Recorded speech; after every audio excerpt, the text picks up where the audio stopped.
22:06, recuerden que estamos en vivo, recuerden que pueden aportar sus opiniones al teléfono que vamos a poner en pantalla ahora, en el Zócalo, 342-5047-274. Antes de presentar a nuestro entrevistado, nuestro invitado, lo anuncio, lo presento a mi amigo Fede Gianre. ¿Qué tal, Fede? Buenas noches. ¿Qué tal, Héctor? Muy buenas noches para todos. ¿Cómo están? ¿Todo bien? Muy bien, por suerte.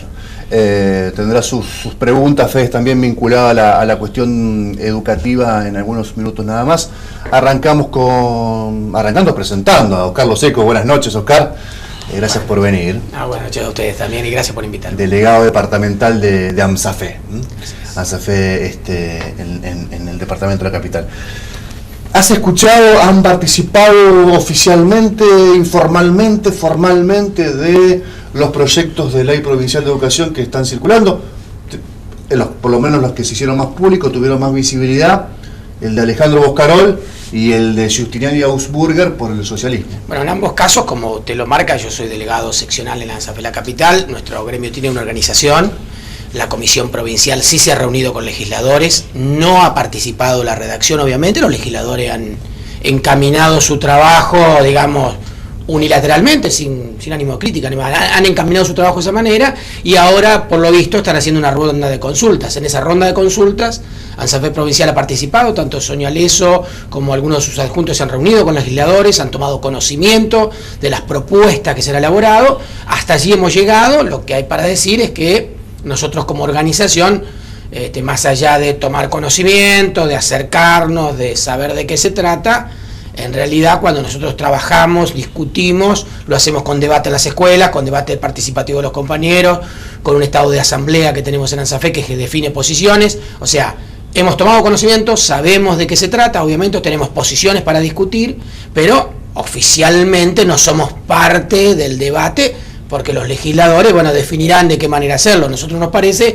que en un tema tan importante tenemos mucho para decir, y como organización, seguramente creo que esa debe ser la intención. Yo no voy a hablar por los legisladores, pero debe ser la intención generar no solo el conocimiento por parte de los actores, sino abrir el juego para que haya un debate pleno. En tanto y en cuanto se abre ese juego, seguramente en las escuelas estaremos debatiendo y tomando posición al respecto. Es natural que tenemos muchas ideas en este sentido. Bienvenido sea que el tema está en debate, bienvenido sea, como usted marcaba en la introducción del programa, que en la legislatura provincial se tengan estas iniciativas. Ha habido otros momentos de la política en la provincia donde ha habido ese tipo de iniciativas. Nosotros tenemos como archivo varias leyes de educación que se presentaron en su momento. Pocas de ellas prosperaron y algunas de ellas, gracias a Dios, no prosperaron, y en otros casos directamente planteamos planes de lucha contra. Sí. O sea que lo que quiero decir con esto, que en la historia política santafesina, por lo menos de esta última parte de la democracia, ha habido distintos intentos. No en todos confiamos y seguramente los maestros tendrán mucho para decir. Esperemos que las iniciativas de las cuales estamos hablando traten de perforar aquellas ideas, yo diría casi destructivas y privatistas que hubo en algunos años en la provincia de Santa Fe y que habían llegado a la legislatura y que generaron muchas veces la oposición. Una de Julio Gutiérrez, recuerdo que fue muy cuestionada. Sí, hicimos planes de lucha y llegamos a ayuno en la puerta de la legislatura, amplio y participativo, porque ya era insostenible lo que sostenía esa ley. Directamente esa ley planteaba lisa y llanamente que cada escuela se convierta en una unidad económica autónoma, en una unidad económica, así lo planteaba esa ley. O sea, era indigerible para los docentes y para la visión de escuela pública que uno tiene. Esperemos que los debates que vengan no pasen por allí. Según tu criterio, ¿cuáles son las 3 o 4 vértebras fundamentales donde debe apoyarse el sistema educativo, la ley provincial de educación? Mire, primero en la responsabilidad del Estado. Esto es lo primero. Digo, hay que establecer la responsabilidad del Estado. Y cuando hablo de responsabilidad del Estado, hablo de toda la responsabilidad del Estado. Es decir, nosotros tenemos y somos partícipes de distintas penetraciones de algunas ideas que quieren convertir los conceptos educativos como el derecho social a la educación en conceptos que tengan que ver más con directivas empresariales. Es decir, eficiencia. En lugar de hablar de igualdad, de equidad, hablamos de eficiencia, hablamos de resultados. Productividad. Entonces creemos que lo primero es el derecho social a la educación, la gratuidad de la educación y la inversión educativa. Creo que son ejes que debe contener una ley, que deben ser la columna vertebral y en los cuales está ausente o en algunos casos todavía manteniendo algunos regímenes que por ósmosis trabajamos desde la perspectiva nacional, donde nosotros, bueno, si quizás un tema que vamos a tratar acá, estamos como CETERA, como ANSAFE, como gremio base de CETERA, planteando la necesidad de discutir una nueva ley de financiamiento educativo, porque hemos tenido una ley de financiamiento educativo que ha dado muy buenos resultados, pero creemos que hay que ir por mucho más, porque hace falta mucha más inversión a la educación. Entonces, en la provincia no pueden hacer ajeno a estas discusiones. Debería contemplar una eventual nueva ley, o una eventual ley, porque no tiene, la provincia es una de las pocas del país que no tiene. También la problemática, si se quiere, de convivencia escolar, la problemática de los hechos de violencia que se dan frecuentemente. Mire, seguramente que sí. Cualquier norma que haga a la vida educativa tiene que contemplar lo que es esto, ¿no? El proceso de responsabilidad por un lado y los distintos actores que hacen al sistema y su participación en ella. Y desde ahí apuntar a lo que es la convivencia escolar, y ahí tenemos muchas cosas para decir. Si nosotros partimos de la base del derecho social a la educación, estamos diciendo, y creo que estamos tratando de romper, de perforar ideas que todavía están en muchos sectores de la sociedad argentina, y le diría más, en muchos sectores de poder de la sociedad argentina, que pasan por mirar a la escuela como un hecho, un acto educativo que importa nada más que a los jóvenes, a los niños o a los padres de los alumnos. Y hay que entender que el derecho social a la educación es parte de la vida de la sociedad argentina. Todos somos la escuela. Pensar en una educación aislada, una educación que no tenga que ver con esa sociedad, es pensar un modelo de país que los maestros de AMSAFE y de CETERA no estamos dispuestos a compartir de ninguna manera. Entonces, lo que creemos que padres, docentes, alumnos, organizaciones sociales, tenemos que estar involucrados en el proceso educativo. De ahí en más, obviamente, todo lo que es la vida social del país, de la ciudad, del lugar donde está inserta la escuela, tendrá que ver con esta ley educativa. Es decir, pensar en que a través de una ley vamos a poder evitar los problemas sociales que tenemos en la escuela, llámese de violencia o llámese el problema que sea, pensar que desde una ley lo vamos a redactar y lo vamos a resolver, estamos equivocados. Una escuela es parte de nuestra vida social, y una escuela tiene problemas de inversión porque la sociedad definió en algún momento en la Argentina desinvertir en el Estado. Alguien decidió que era maravilloso el sistema empresarial y entonces vendíamos lo que teníamos, vendimos las empresas del Estado, vendimos todo porque todo funcionaba mal en el Estado. Y hoy, lamentablemente, algunas de esas voces todavía se están escuchando, y yo diría que muchos le prestan el oído a algunas ideas que nosotros pensábamos que deberían haberse radicado, no por ingenuos, pero pensamos que la verdad que no tendrían peso. A esta altura hay que decir que tienen peso, y que hay que advertir que hay que generar las distintas instancias, las distintas herramientas, en este caso legislativa, para evitar eso. Pero por supuesto que hay que involucrar a todo el tema social dentro de la escuela. Y pensar que una ley pueda llegar a servir para consagrar una serie de criterios que corrijan, si se quiere, ciertas situaciones que se han dado en estos últimos años, que pusieron a la educación en lugar de igualar, de profundizar desigualdades.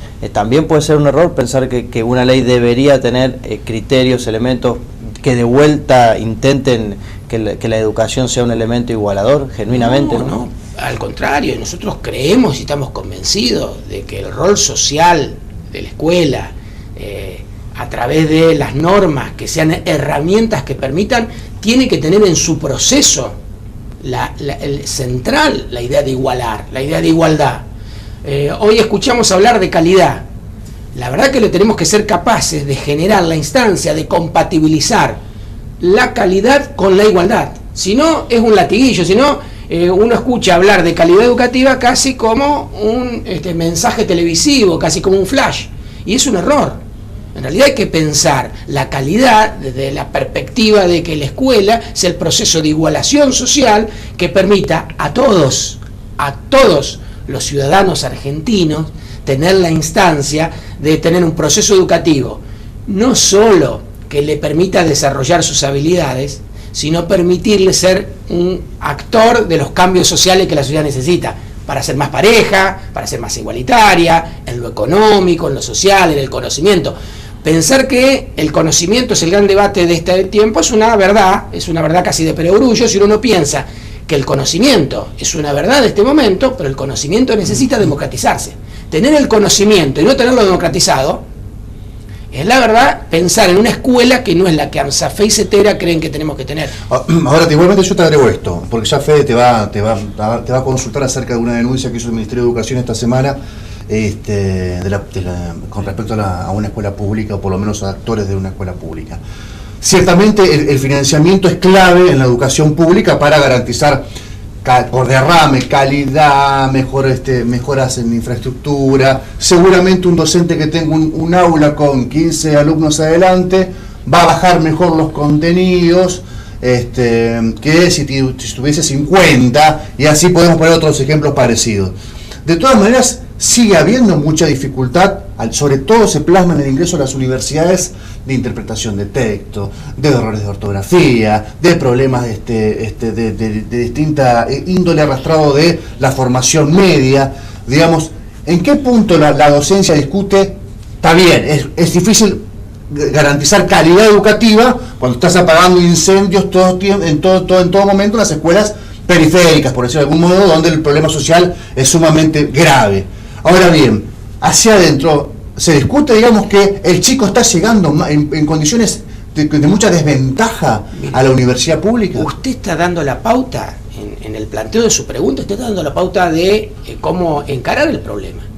En realidad, si nosotros somos capaces de generar las herramientas que nos permitan no tener, como usted bien lo marca, en lugar de tener 40 alumnos como tenemos en muchas escuelas, tener 20 o 25, si generamos esas herramientas, seguramente vamos a tener un mejor resultado. Ahora, si las herramientas van en contra de eso, ¿y qué nos pasa en la realidad? Nos pasan dos cosas. Por un lado, digo, en términos de ser optimistas, nosotros, lo repito, estamos haciendo una campaña nacional por una nueva ley de financiamiento para llegar a un 10% del Producto Bruto Interno, porque nos parece que se ha llegado casi al 6%, pero es necesario mucha más inversión, porque el camino que hay que plantearse es el que de alguna manera usted está planteando. Vamos a ser optimistas. Tenemos un sistema educativo que hoy tiene 14 años de obligatoriedad. Y venimos de un sistema educativo de hace 30 años, donde teníamos todavía vigente la ley 1420, la única que nos establecía 7 años de obligatoriedad. Es decir, hemos duplicado la obligatoriedad escolar. Es decir, hemos generado que capas de adolescentes y de niños que antes estaban fuera del sistema estén dentro. Estamos mucho mejor que antes. Entonces, esto no tiene que evitar que miremos los problemas educativos que tenemos. Ahora, tenemos que generar la herramienta para solucionarlo, porque si vamos a mirar los problemas y vamos a limitar y no vamos a dar herramienta para solucionarlo, y vamos a creernos que el mercado educativo, que corporaciones económicas a través de, y usted marca una pauta muy interesante, porque precisamente el mercado educativo donde más se ha introducido es en las universidades, es decir, hay un montón de mercado económico metido en la oferta educativa superior. Entonces, pública, además. Y en algunos casos pública. Es decir, todos temas, yo no quiero ser polémico aquí, pero creo que es hora de que empecemos a hablar de la subsidiariedad del Estado para las escuelas privadas. ¿Qué estamos subsidiando cuando decimos subsidiamos? ¿Qué estamos subsidiando? ¿Qué somos capaces de cambiar de eso y para qué? Entonces nos parece que todas esas discusiones van a generar seguramente que esto que usted se plantea, que es uno de los temas, cómo le damos más calidad al sistema hacia adentro, que por supuesto que somos los docentes los primeros, pero creo que los papás, las distintas organizaciones sociales las más preocupadas por eso. Ahora, lo que hay que pensar es en esta problemática como un desafío para resolver y no como un problema para decir que no funciona lo que hoy tenemos. Es un error pensar en eso, porque el latiguillo nos hace caer obviamente en el criterio empresarial. Es decir, una escuela tiene que ser eficiente, si no no es una escuela. Y la verdad que nosotros en esos términos no queremos discutir. Pensar en una escuela, y nosotros decimos que la que educa es la escuela, no el maestro, es pensar en una escuela que sea capaz de darle a la sociedad las herramientas para cambiar lo que tiene. Si uno piensa en las capas socialmente más necesitadas, si nosotros no le damos una escuela y una educación para que ese niño y ese joven mañana sea capaz de cambiar esa realidad, lo que vamos a hacer es darle herramientas para replicar la misma pobreza donde salió. Entonces, tenemos que cambiar esa realidad.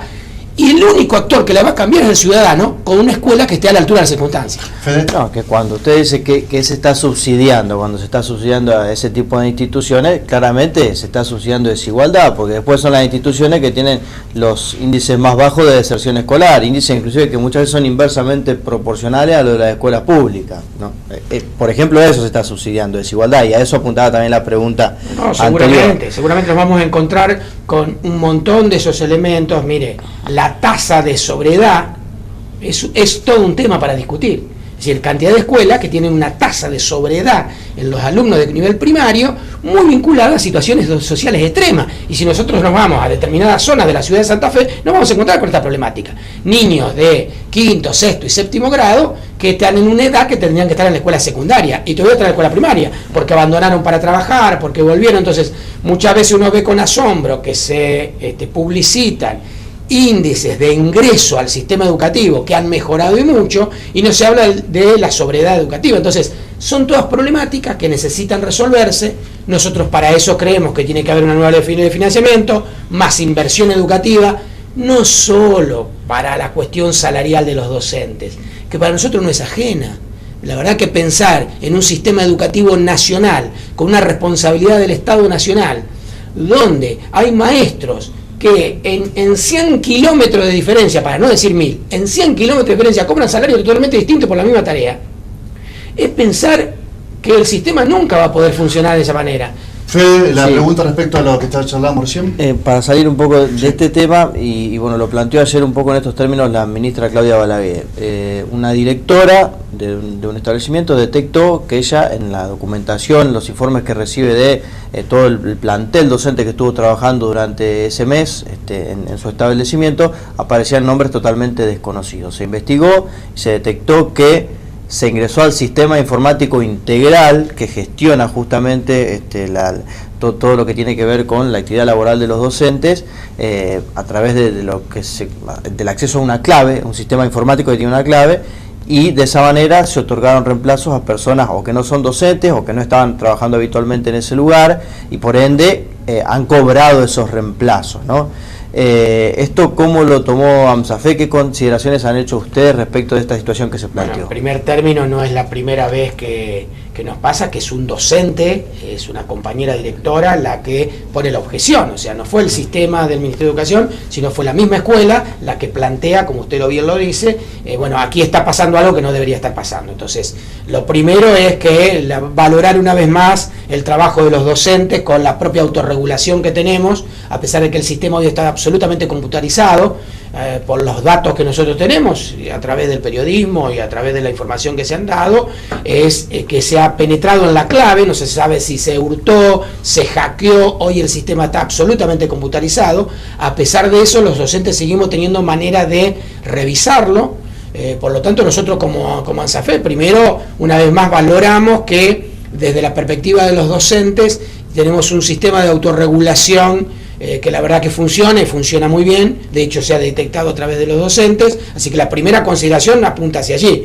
Y la segunda, que obviamente se hagan todas las investigaciones que se tengan que hacer. Nosotros, desde la perspectiva docente, nosotros creemos, no digo que estemos convencidos, pero creemos que no viene la cuestión del sector docente, sino por los datos que se manejan, se ingresó con la clave en días de fin de semana y en horario nocturno, o sea, no en horario de trabajo de una escuela.